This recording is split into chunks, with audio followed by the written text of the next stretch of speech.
তুমি ফিতনা না ছড়াতা, তুমি বেহায়ার মতো বাইরে বের না হতা, তুমি তোমার চুল খোলা না রাখতা, তুমি তোমার পোশাক ঠিক রাখতা, তোমার কথা ঠিক রাখতা, তোমার কথার মধ্যে মানে শক্তি রাখতা, মিষ্টি মিষ্টি প্রলোভন দিতা না, বাইকের পিছনে বসতা না, চটপটি ফুচকা খাইতা না, এখানে ওখানে আড্ডা মারতা না, কোনো ছেলে তোমার কাছে আসতে পারতো না।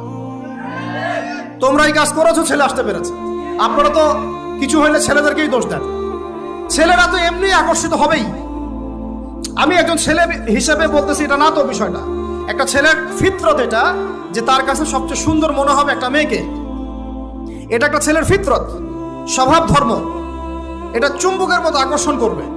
আর এর উপর যখন আপনি এটাকে ফ্রি অ্যাক্সেস করে দিবেন, লাইসেন্স করে দিবেন, বেপর্দায় বের হবে, গায়ের জামা কাপড়ও ঠিক নাই, হ্যাঁ, তারপর কথাবার্তা মিষ্টি মিষ্টি প্রলোভিত টানতেছে, সিডিউস করতেছে, তখন তো একটা ছেলে মানে মিসগাইডেড হইতেই পারে।